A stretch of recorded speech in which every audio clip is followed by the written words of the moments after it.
Right breaking news చూస్తున్నాం. ఉత్తరప్రదేశ్ లో మరో దారుణం జరిగింది. భర్తను ప్రియుడితో కలిసి అతి దారుణంగా కిరాతకంగా హతమార్చింది ఒక భార్య. 3 కోట్ల రూపాయల ఆస్తి కోసం భర్త రవీంద్రని హత్య చేసినట్లుగా తెలుస్తోంది. గొంతు కేసి రాడ్డుతో తల పగలగొట్టే భార్య ప్రియుడు. 2 రోజులు కారులోనే ఆ డెడ్ బాడీతో కూడా వారు ప్రయాణం చేశారు. చివరికి ఉత్తరాఖండ్ కోట్వార్ అడవుల్లో భర్త మృతదేహం దొరికింది. 15 ఏళ్ల క్రితం రీనా అనే మహిళను రెండో వివాహం చేసుకున్నాడు భర్త రవీంద్ర. హత్య కోసం లవర్కు 10 లక్షల రూపాయలు సుపారీగా కూడా ఇచ్చింది భార్య. అప్పుల బాధతో కొంతకాలం తర్వాత, అంటే సుమారు 20 సంవత్సరాల పాటు వారు ఇద్దరు కూడా కలిసి కాపురం చేయడం జరిగింది. ఆ తర్వాత ఈ 20 సంవత్సరాల కాలక్రమంలో 3 కోట్ల రూపాయల ప్రాపర్టీ అమ్మేందుకు సిద్ధమయ్యాడు. ఎందుకంటే అతనికి వ్యాపారరీత్యా అతనికి కొన్ని అప్పులైనట్లుగా తెలుస్తోంది. అయితే ఒకవేళ ఈ ప్రాపర్టీ అమ్మితే విలాసాలన్నింటికీ కూడా దూరం అవుతానని భయపడింది ఆ రీనా, అంటే అతని భార్య. ప్రియుడు పరితోష్తో కలిసి భర్తను చంపేందుకు చాలా పక్కాగా ఒక ప్రణాళిక వేసింది. ఆ స్కెచ్ ప్రకారమే అనుకున్నట్లుగా చేసినట్లుగా తెలుస్తోంది. భర్తకు ప్రియుడిని అన్నగా పరిచయం చేసింది. ఈ కాలక్రమంలో జూన్ 1వ తేదీన పరితోష్ ఇంట్లోనే రవీంద్ర హత్య జరపబడినట్లుగా తెలుస్తోంది. అయితే టెక్నికల్ ఎవిడెన్స్తో రీనా పరితోష్ల అరెస్టు జరిగింది, పోలీసులు చేశారు.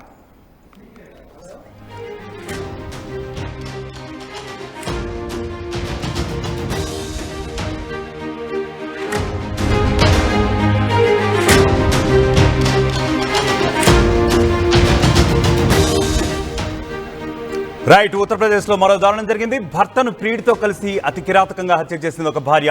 3 కోట్ల రూపాయల ఆస్తి కోసం ఆశపడి భర్తనే హతమార్చింది ఆ మహిళ. గొంతు కోసి రాడ్డుతో తల పగలకొట్టారు భార్య ప్రియుడు. 2 రోజులు అదే మృతదేహంతో కారులోనే ప్రయాణం చేశారు.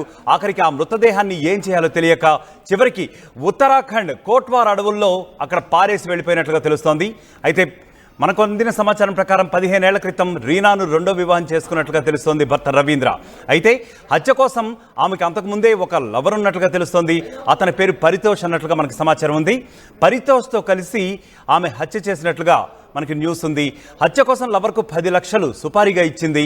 అప్పుల బాధతో ఈ 20 ఏళ్ల క్రమంలో అతను వ్యాపారరీత్యా 3 కోట్ల రూపాయల వరకు రుణాలు చేశాడు. అయితే అతనుకున్న 3 కోట్ల ప్రాపర్టీ కూడా అమ్మేందుకు ఎప్పుడైతే సిద్ధమయ్యాడో ఆ ఆస్తి తనకి ఎక్కడ దక్కదేమో అనే ఉద్దేశంతో భర్తనే హతమార్చి ఆ ఆస్తిని తాను తీసేసుకునేందుకు ప్లాన్ చేసింది భార్య రీనా.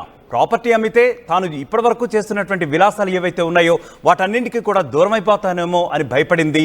అలాగే ప్రియుడితో కలిసి ఎంజాయ్ చేయలేమో అని భయపడింది. అయితే ప్రియుడు పరితోష్తో కలిసి భర్తను చంపేందుకు పక్కాగా ఒక ప్రణాళిక చేసింది. భర్తకు ప్రియుడిని అతను బతికున్న టైంలోనే అన్నగా పరిచయం చేసింది రీనా. జూన్ 1వ తేదీన తన ప్లాన్ని ఇంప్లిమెంట్ చేసింది. జూన్ 1వ తేదీన పరితోష్ ఇంటికి పిలిచి రవీంద్రని అతి దారుణంగా ఇద్దరు కలిసి హత్య చేసినట్లుగా తెలుస్తోంది. టెక్నికల్ ఎవిడెన్స్తోనే రీనా పరితోష్ల అరెస్ట్ జరిగిందని ఇప్పుడు పోలీసులు చెప్తున్న పరిస్థితి ఉంది. ఇదిగో ఇక్కడ మనం విజువల్స్లో చూస్తున్నాం. అదిగో కరెక్ట్గా ఇదే ఇల్లు చూస్తుంటే చాలా రిచ్గా ఉంది కదా. ఎస్, ఎందుకంటే వీళ్ళు ఫైనాన్షియల్గా కూడా చాలా బ్యాక్గ్రౌండ్ ఉన్నట్లుగా తెలుస్తోంది. ఇక్కడ కనిపిస్తున్న సదరు మహిళ పేరే రీనా. అసలు ఈ మహిళలకి ఏమవుతుందో అర్థం కావట్లేదు. గత కొద్ది కాలంగా ఇదొక మేనియాగా పరిణమిస్తుందో లేదంటే ఒక యావనాలో కూడా అర్థం కావట్లేదు. ఈ మహిళల్ని భర్తలను చంపుతున్నారు. అలాగే అసలు ఇవాళ రేపు పెళ్ళంటేనే కూడా భయం పట్టుకునే పరిస్థితి ఉంది. కరెక్ట్గా రైట్. ఇక ఇదే విషయానికి సంబంధించి పోలీస్ అధికారులు ఏమంటున్నారో చూద్దాం. करते हुए इस व्यक्ति की पहचान रविंद्र कुमार निवासी बसंत कुंज नई दिल्ली के रूप में की गई। शव बरामद करने के उपरांत इनके परिजनों को इसकी सूचना दी गई। करते हुए इस व्यक्ति की पहचान रविंद्र कुमार निवासी बसंत कुंज नई दिल्ली के रूप में की गई। शव बरामद करने के उपरांत इनके परिजनों को इसकी सूचना दी गई। రైట్, ఇక ఇదే క్రైమ్ ఘటనకు సంబంధించి మా ప్రతినిధి శిల్ప మరింత సమాచారం అందిస్తారు. శిల్ప, ముఖ్యంగా చెప్పండి, రీనా ఏ విధంగా హత్య చేసింది రవీంద్ర తన భర్తని పరితోష్తో కలిసి తన ప్రియుడని చెప్తున్నారు. మీ దగ్గర సమాచారం ఏముంది? రైట్, ఉత్తరప్రదేశ్ లో వివాహేతర బంధానికి మరో వ్యక్తి బలయ్యారు. జూన్ 1న ఈ ఘటన జరిగింది. ఈ ఘటన జరిగాక ఒకవైపు పోలీసులు ముమ్మరంగా దీనిపైన దర్యాప్తు చేశారు. దర్యాప్తు చేసిన అనంతరం ఒకవైపు భార్య అదేవిధంగా ప్రియుడే కలిసి తనని అత్యంత క్రూరంగా చంపారంటూ కూడా ఒకవైపు పోలీసులు నిర్ధారణకు వచ్చారు. 15 ఏళ్ల క్రితం ఉత్తరప్రదేశ్ లో ఉన్నటువంటి రవీంద్రకి రీనాకు రెండో మ్యారేజ్ అయింది, రెండో పెళ్లిని ఒకవైపు రీనాను చేసుకున్నాక వాళ్ళు చాలా కాలం నుంచి మంచిగానే ఉన్నారు.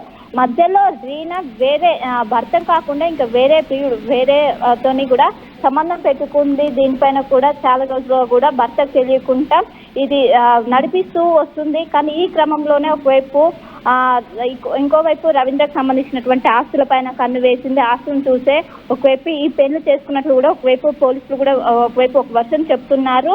దీంతో ఒకవైపు కొన్ని రోజుల నుంచి బిజినెస్ లాసుకోవటం ఇవన్నీ అవటం వల్ల తను మొత్తం కూడా అప్పులు ఎక్కువైపోయాయి. దీంతో తన దగ్గర ఉన్నటువంటి ప్రాపర్టీస్ దాదాపు 3 కోట్ల విలువ చేసేటువంటి ప్రాపర్టీస్ ని అవి అమ్మడానికి సిద్ధమయ్యారు. ఇది నచ్చక రీనా, ఎందుకంటే ఇన్ని రోజులు కూడా ఒక లగ్జరీ లైఫ్ ని ఎంజాయ్ చేసింది, అలాంటిది ఇప్పుడు 3 కోట్ల విలువ చేసే ఆస్తిని అమ్మితే తను ఎక్కడ అది మిస్ అవుతుందో, తను ఒకవైపు డబ్బుల కోసమే తన దగ్గర ఉంటుందంటూ కూడా ఒకవైపు అక్కడ ఉన్నటువంటి స్థానికులు చెప్తున్నారు. దీంతో ఒకసారిగా దాని 3 కోట్లకు సంబంధించినటువంటి ప్రాపర్టీ అమ్మితే తాను మొత్తం లగ్జరీ లైఫ్ మిస్ అవడంతో ఒకవైపు ప్రియుడితో కలిసి స్కెచ్ చేసింది. ప్రియుడిని తన భర్త దగ్గర రవీంద్ర దగ్గర ఈయన నా కజిన్ బ్రదర్ అంటూ కూడా చెప్పుకొచ్చింది, నమ్మించింది. అదేవిధంగా తన ఇంటికి కూడా తీసుకొచ్చింది. ఎవరు కూడా లేరు, నన్ను చిన్నప్పటి నుంచి ఎంతో ప్రేమగా చూసుకున్నారంటూ కూడా ఒకవైపు అటు భర్త రవీంద్రను కూడా నమ్మించింది. దీంతో ఒక్కరోజుగా ఏదైతే జూన్ 1 రోజు కూడా ప్రియుడిగా పరిచయం చేసిన అనంతరం ఇంట్లోనే రవీంద్రతో పాటు పారితోష్ కూడా ఉన్నారు. ఈ సమయంలో సరిగ్గా తను నిద్రపోతున్న సమయంలోనే అత్యంత క్రూరంగా మర్డర్ చేసినట్టు కూడా తెలుస్తుంది. గొంతు కోసి తర్వాత భార్య రాడ్డుతో తల మీద కొట్టింది, అనంతరం మరణించినట్టు కూడా తెలుస్తుంది. దానికి సంబంధించినటువంటి ఏదైతే మృతదేహం ఉంటుందో 2 రోజుల పాటు కారులోనే తిప్పారు. ఏదైతే డిక్కీలో ఉంటుందో డిక్కీలోనే వేసుకొని దాన్ని మొత్తం కూడా తిప్పారు. అనంతరం ఉత్తరప్రదేశ్లోని ఒక అడవిలో కొంచెం దూరంగా దాన్ని పడేశారు. ఎలాంటి ఎవిడెన్స్ ఉండొద్దంటూ కూడా ఒకవైపు వాళ్ళు మొత్తం కూడా ఎక్కడికక్కడ మొత్తం కూడా పక్కా ప్లాన్ ప్రకారం తన ప్రియుడితో కలిసి రీనా ఇది చేసింది.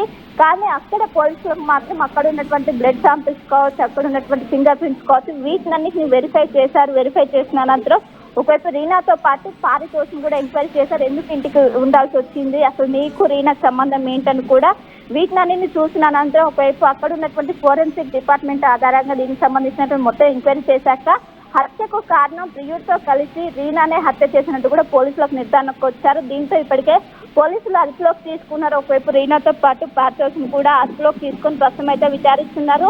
మనం ఈ మధ్య కాలంలో చూసుకున్నట్లయితే ఈ ఘటనలు ఒకటి మరొక ముందు ఇంకొకటి రోజు ఒకవైపు మేఘాలయ మర్డర్ కేసు కావచ్చు, రోజుకొకటి ఈ విధంగా రావడంతో ప్రస్తుతం చాలా మంది ఇటు ఎవరైతే మ్యారేజ్ కోసం వెళ్తుందో వాళ్ళందరూ కూడా కొంచెం భయపడుతున్నారు. తరచుగా ఇలాంటివే ఒకవైపు ప్రియుడితో కలిసి భర్తను చెప్పడం అనేది ఈ మధ్య కాలంలో ఎక్కువ ఇలాంటి సంఘటనలు అయితే ఎదురవుతున్నాయి. దీనికి సంబంధించి కూడా కేవలం వివాహేతర సంబంధం వల్లనే ఒకవైపు అటు అడ్డొస్తున్నారంటూ కూడా అటు భర్తను తప్పించుకోవడం కోసం కూడా ప్రియుడితో కలిసి ఇలాంటి ఘటనలు ఈ మధ్య పునరావృతం అవుతున్నాయి. మొత్తం మీద ఉత్తరప్రదేశ్లో దీనికి సంబంధించినటువంటి పోలీసులు అయితే ప్రస్తుతం ఛేదించారు. ఇప్పటికే వాళ్ళందరినీ కూడా అదుపులోకి తీసుకొని ప్రస్తుతం అయితే విచారిస్తున్నారు.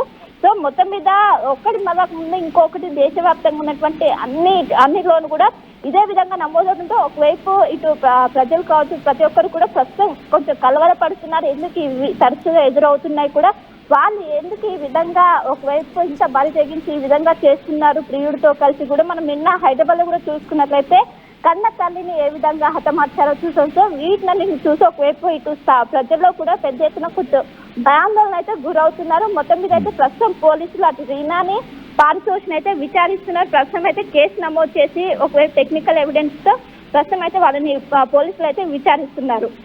Right Shilpa, thank you. అసలు ఈ మహిళలకి ఏమైంది? ఒకప్పుడు అమాయకత్వానికి అబలత్వానికి చిహ్నాలుగా ఉండేవారు. ఒకప్పుడు తలకాయ వంచుకున్న తలకాయ ఏనాడు కూడా వారు ఎత్తేవారు కాదు. ఎంతో మర్యాదకి తర్వాత మానవత్వానికి కూడా చిహ్నాలుగా ఉండేవారు ఈ మహిళలందరూ. కానీ నేటి కాలంలో అసలు ఏమవుతోంది? ఇదే రకమైనటువంటి ఒక రకమైన ఆశ్చర్య పరిస్థితి నేటి సమాజంలో నెలకొంటోంది. ఈ కేసే మనం తీసుకున్నట్లయితే ఇక్కడ విజువల్ చాలా క్లియర్గా చూస్తున్నాం. చాలా అమాయకంగా కనిపిస్తోంది. ఆ మహిళ గొంతు కోసి రాడ్డుతో తల పగలగొట్టేశారు అతి దారుణంగా భార్య ప్రియుడు ఇద్దరు కలిసి. అసలు ఒక రకంగా ఈ సంఘటనలన్నీ చూస్తుంటే ఇవన్నీ చేస్తోంది మహిళలేనా అనిపిస్తుంది. ముఖ్యంగా మన ఇండియాలో ఆడవాళ్ళు అంటే ఎంతో గౌరవం ఉన్నటువంటి ఒక సంప్రదాయం ఉంది.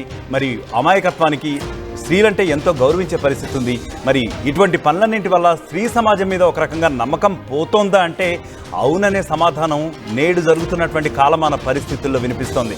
ఎందుకంటే మొన్న చూసాం షిల్లాంగ్లో అతి దారుణంగా ప్రియుని భర్తని హనీమూన్కి పిలిపించి మరీ అదే స్పాట్లో చంపేసింది ఒక యువతి. అలాగే నిన్న మన తెలంగాణలో కూడా 2-3 ఇటువంటి సంఘటనలే బయటపడ్డాయి.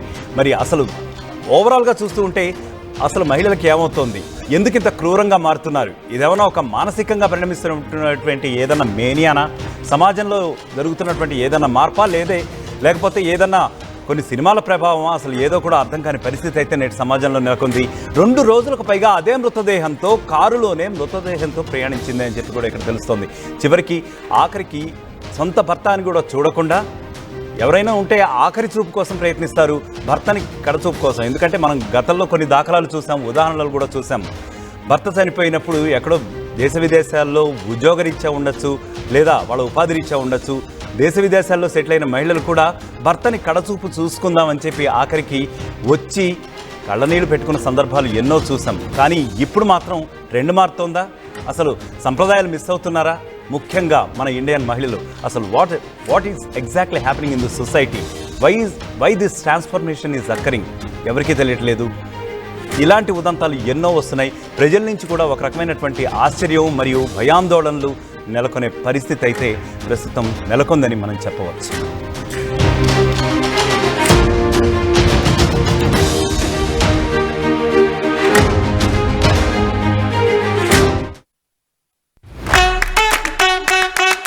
Bringing the industry expertise to the classroom. KL deemed to be university. తెలుగులో న్యూస్ కి ఫాస్టెస్ట్ యాప్ ఇప్పుడు టోటలీ న్యూ అవతార్లో జస్ట్ 5 సెకండ్స్ లో కంప్లీట్ న్యూస్. సోషల్ మీడియాలో ట్రెండ్స్ కి one stop solution. Live TV app voice search option తో ఇప్పుడే download చేయండి లేదా అప్డేట్ అయిపోండి. యాప్ లింక్ డిస్క్రిప్షన్ లో ఉంది.